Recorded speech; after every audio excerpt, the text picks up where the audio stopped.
Hello everybody, welcome back to the homestead, the mud puddle. I hope everyone's having a great day.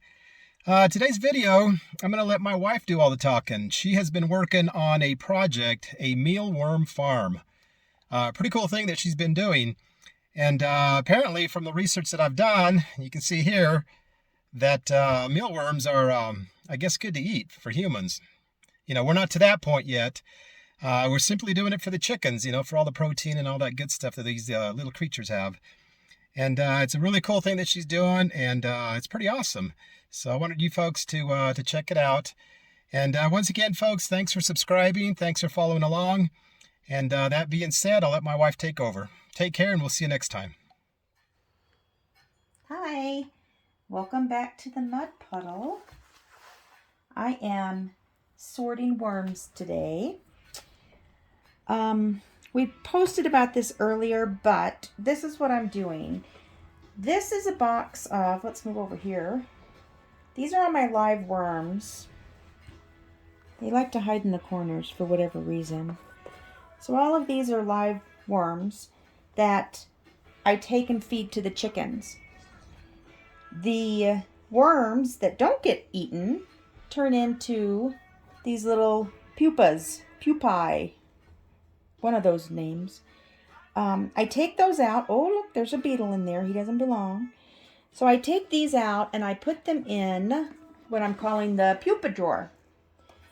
Because after they mature, they don't need any food or water. They're just doing their metamorphosis, I guess. They will turn into these little beetles. And I scoop them out of this drawer and I put them in here. Then all of these beetles get together and make babies. And I have 2 drawers of beetles now, which is kind of nice. Each one of these drawers with the beetles has been cut out, and this is underneath it.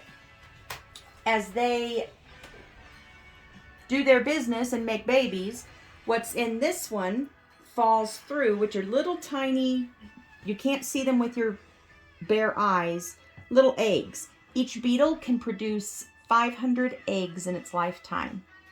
So the idea is the beetles lay the eggs, they fall into the worm bin. When they hatch, they grow, I feed them to the chickens. The ones that don't get fed get into this drawer where they turn into these little pupas and make me more beetles. And you can see, like this little fella here, these are brand new. They just changed from worms. So they're still kind of kicking around a little bit. But I don't have to feed them. I don't have to water them. They're just ready to do their thing. This little guy, you can see there's a color difference. Let me get the new one out.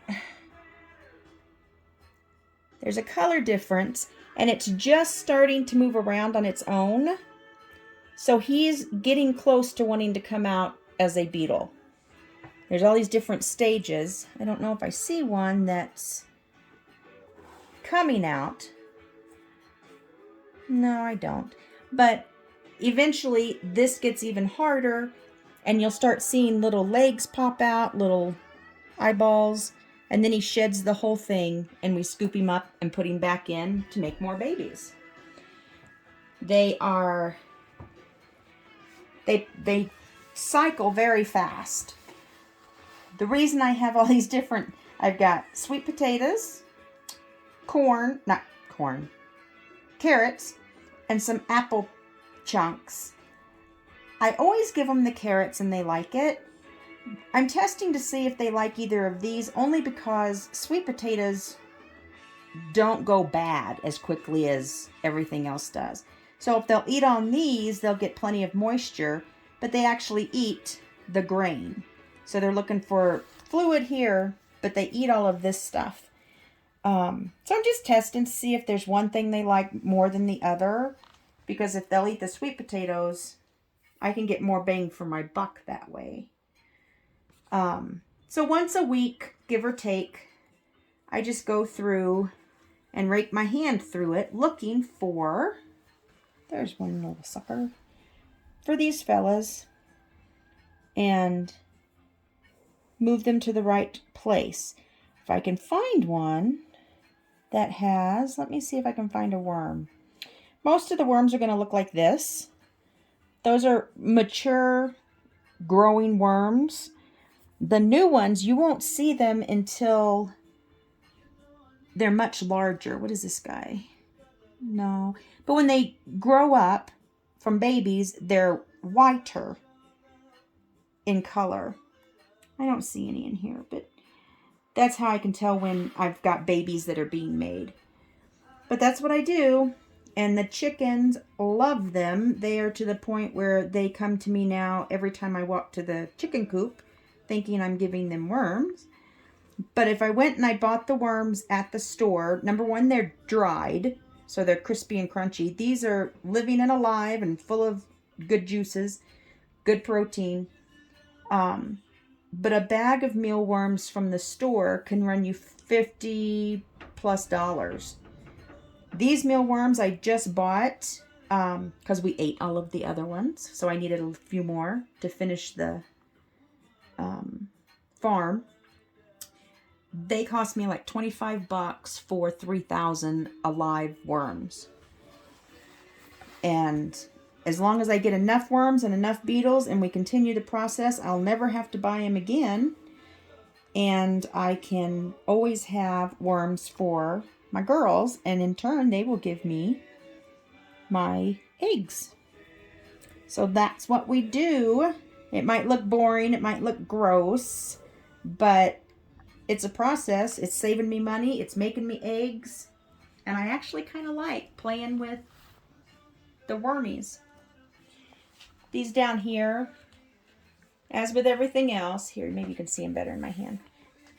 Some just die and they get crispy. This one's still really soft, but he's dead. It's because of his color. But I just take them and give them to the birds.